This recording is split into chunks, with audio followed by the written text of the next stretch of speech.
नमस्कार. BMS second year रसशास्त्र एवं भेषज कल्पना या विषयातील आज आपण पारद गती या टॉपिकच्या नोट्स पाहणार आहोत. त्यामध्ये आपण पारदाच्या कोणकोणत्या गती आहेत व त्याचं डिटेलमध्ये नोट्स पाहणार आहोत. तसंच रसशास्त्र विषयासंबंधित इतर व्हिडिओसुद्धा आपल्या चॅनलवर अपलोडेड आहेत, ते तुम्ही प्लेलिस्टमध्ये जाऊन पाहू शकता. तसंच previous year MHST university question पेपरसुद्धा आपल्या चॅनलवर अपलोडेड आहेत, ते सुद्धा एकदा पहा.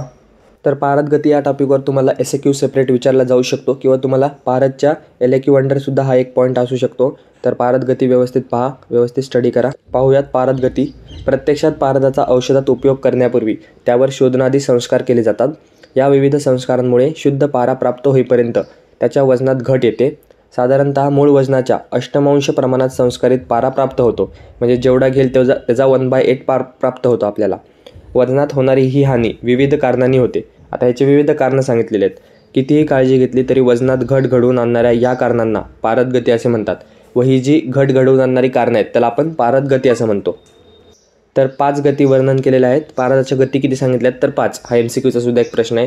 त्याचा श्लोक दिलेला आहे. जलगो जलरूपेण त्वरितो हंसगो भवेत, मलगो मलरूपेण सधूमो धूमगो भवेत, अन्य जीवगती देवै जीवो अन्य दिव निष्क्रमेत.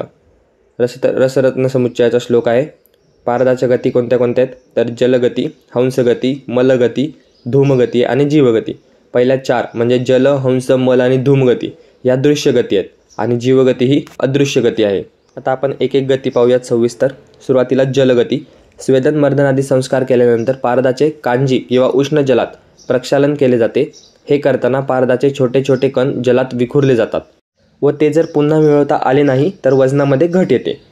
काळजी काय घ्यायची तर संस्कारित पारा धुवून झाल्यावर प्रक्षालित द्रव स्थिर ठेवायचे, तर मग ही आपण होणारी घट अवॉइड करू शकतो.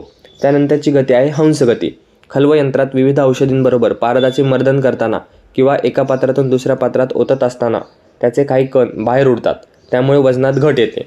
हे कण हंसाप्रमाणे पांढरे शुभ्र व चटकन उडणारे असतात, म्हणून त्याला हंसगती असं नाव दिलेलं आहे.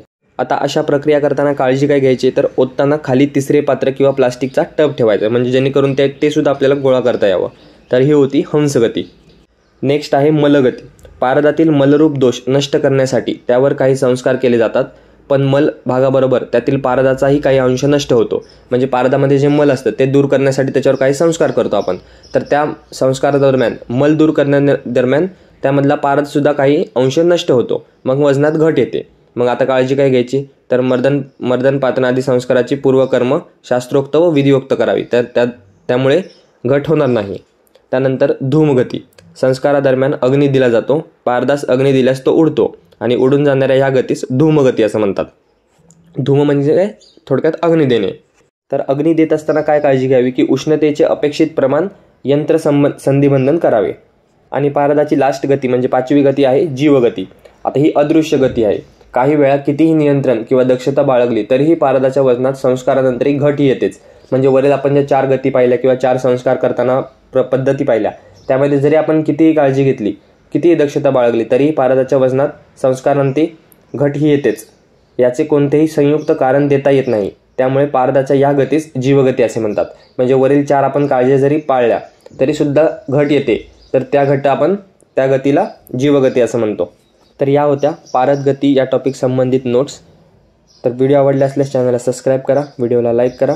तसंच पारदासंबंधित इतर व्हिडिओसुद्धा आपल्या चॅनलवर अपलोड होतील, त्यासाठी चॅनलला सबस्क्राईब करा. टेलिग्राम चॅनल जॉईन केला नसेल तर टेलिग्राम चॅनल जॉईन करा. तिथे सुद्धा PDF स्वरूपात नोट्स अपलोड केल्या जातात. भेटूया एका नवीन व्हिडिओमध्ये नवीन टॉपिकसोबत. धन्यवाद. So guys, subscribe Ayurveda Essence for more such videos. You will get all handwritten notes here.